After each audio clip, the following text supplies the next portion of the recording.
The crowd surged, but all eyes fixed on one man.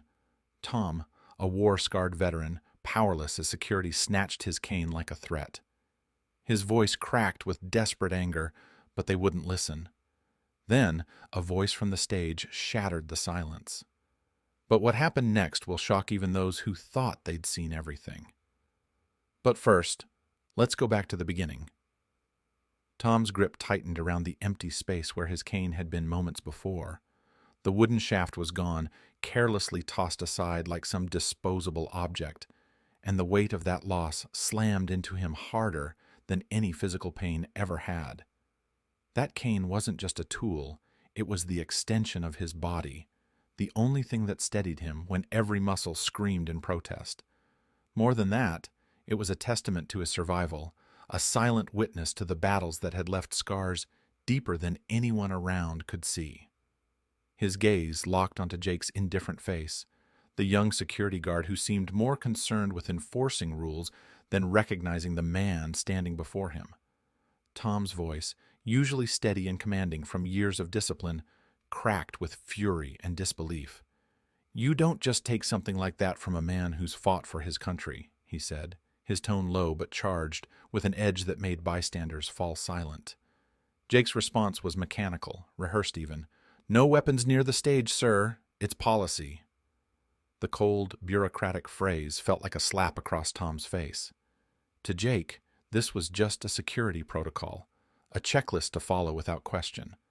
But to Tom, it was an erasure of everything he embodied: the courage, the sacrifice, the pain. Around them, the crowd's energy shifted. What had been eager anticipation now twisted into unease and growing tension. People who had come to celebrate music and community suddenly found themselves witnesses to a small but fierce injustice unfolding right before their eyes. A woman nearby whispered, "He's a vet. That cane means everything." Another man murmured, "Security's out of line. There's gotta be a better way." The collective empathy bubbled beneath the surface, ready to erupt. Tom's legs trembled, not from weakness, but from the storm building inside him. The humiliation clawed at his pride, the idea that after everything he could be dismissed and disrespected so casually. His cane was a symbol of his identity, a marker of the life he lived after returning from war, and now it was being treated like trash. He stepped forward, caneless but unbowed, voice louder and more insistent. "I'm asking you to give me back what's mine. You don't get to decide that for me." The words hung in the air, weighted with years of struggle and a lifetime of resilience. Jake hesitated for the first time, caught off guard by the intensity, but instead of softening, he raised his walkie-talkie, summoning backup. The situation was escalating, security was doubling down, rigid and unyielding. Tom's anger flared, mingled with helplessness as the crowd's murmurs turned into a chorus of dissent. He wasn't just fighting for his cane anymore. He was fighting for recognition, for respect, for the dignity that had been stripped away in a heartbeat. Beneath the growing noise, the band's music played faintly from the stage, a soundtrack to the unfolding confrontation. But Tom barely noticed. His focus was fixed on that single moment, the raw collision between a man and a system that saw rules over humanity. And as the tension thickened, something deeper began to stir among the crowd, a collective refusal to let this injustice slide quietly into the night.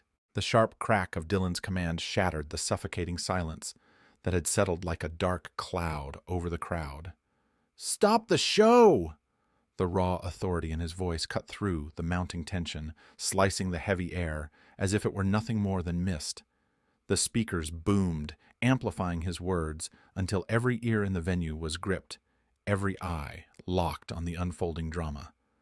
The music died abruptly, the instruments frozen mid-riff, the flashing stage lights dimming as the band halted their performance. Tom froze, his breath caught between disbelief and hope. The chaotic swell of frustration that had nearly overwhelmed him now gave way to an unexpected surge of relief. His trembling fingers, so recently bereft of their anchor, closed once again around the familiar curve of his cane. It felt like reclaiming a piece of himself, a tangible restoration of dignity ripped away only moments before. Dylan Brooks, the unmistakable voice and face of Crimson Drive, stepped down from the stage with deliberate purpose. His presence was magnetic, commanding, but compassionate. He crossed the distance with a confident stride, eyes never leaving Tom's. In that glance lay an unspoken acknowledgement of sacrifice, a recognition deeper than words. The crowd watched, their collective breath held as the two men met on the edge of the stage, a veteran and a rock star united in a moment far greater than either had anticipated. "Thank you for your service, Tom," Dylan said, his voice low, genuine, and warm, the kind of tone that disarms cynicism and kindles respect. His hand reached out, resting lightly on Tom's shoulder, a gesture simple yet profound, a bridge across the gulf of misunderstanding and neglect that had just been carved open. The sound of applause erupted almost immediately, rolling through the audience like a wave, lifting Tom as surely as any physical support. Tears pricked at the corners of Tom's eyes, blurring the faces around him into a mosaic of empathy. It wasn't just about the cane anymore. It was about being seen, truly seen, beyond the rules and rigid protocols that had tried to erase him. It was the affirmation of worth, of honor restored. For the first time that night, the bitter sting of humiliation was replaced by a fierce, radiant hope. The band picked up their instruments once more, but the music now carried a new weight, a collective heartbeat born from the shared experience. The next song was dedicated to veterans, an anthem crafted not only from chords and lyrics, but from the raw, living testament of courage and perseverance embodied by Tom. The lyrics rang out, threading through the crowd, binding strangers with a common thread of respect and gratitude. The atmosphere transformed in an instant. The tension, once thick enough to choke on, dissolved into something luminous, a vibrant pulse of unity and understanding. Faces that had been tense and wary now softened, voices raised in unison, singing not just to the music, but to the spirit of resilience standing right there among them. Tom felt the weight of his cane beneath his hand, steady and real, but it was the intangible strength around him, the collective acknowledgement, the solidarity that anchored him more securely than any physical support could. In that charged, electric moment, pain gave way to hope. The night became more than a concert. It became a testament to the power of recognition, the healing balm of empathy, and the unbreakable human spirit that refuses to be invisible. The ripple effect of that night's event spread with the unstoppable momentum of wildfire. Within hours, videos captured from smartphones painted a vivid narrative. Dylan Brooks, a figure of youthful defiance and cultural influence, standing unwavering beside Tom Sanders, a weathered veteran whose presence demanded more than mere recognition. The footage circulated across social media platforms, igniting waves of indignation against the heavy-handed security guards and a swell of admiration for Dylan's fearless intervention. Fans of Crimson Drive, a diverse legion spanning generations, mobilized with a shared purpose, condemning the injustice and elevating a call for respect that transcended the boundaries of the concert itself. The concert venue's social media channels flooded with messages, comments, reposts, and hashtags, each voice echoing a simple but profound truth: dignity must be defended. Fans who had come for the music found themselves drawn into a larger story, one that mingled the raw energy of rock with the timeless struggle for justice and recognition. The incident, once a moment of personal humiliation for Tom, morphed into a beacon of collective consciousness, a testament to what happens when courage collides with compassion.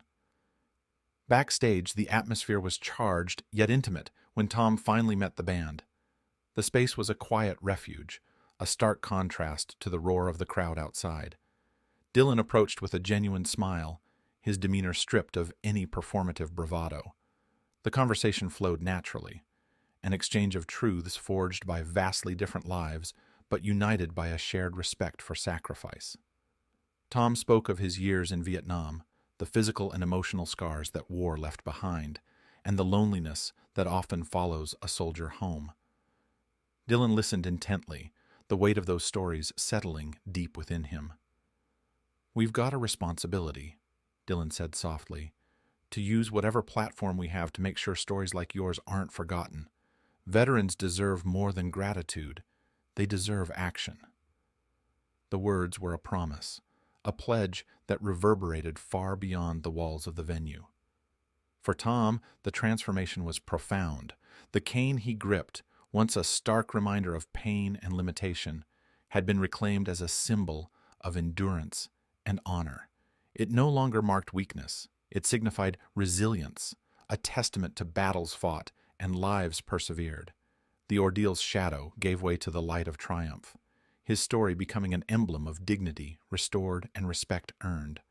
Months rolled forward, and Tom's journey expanded beyond that night. Invitations came from concert promoters, veteran organizations, and community leaders alike. Opportunities to share his narrative, to inspire others grappling with their own struggles, visible or hidden. His voice, once silenced by circumstance, now carried the power to provoke empathy and ignite change. Each speech, each appearance, wove a thread of hope into the fabric of countless lives. The concert, initially a simple celebration of music, had become a crucible for something far greater. It stood as a vivid reminder that beneath the thunderous guitars and pounding drums lies the true anthem of life, the fight for dignity, the courage to confront injustice, and the unyielding belief that every person deserves to be seen and honored. Tom's story was no longer just his own. It belonged to a movement that transcended stage and crowd, a living, breathing testament to the power of standing up for what is right.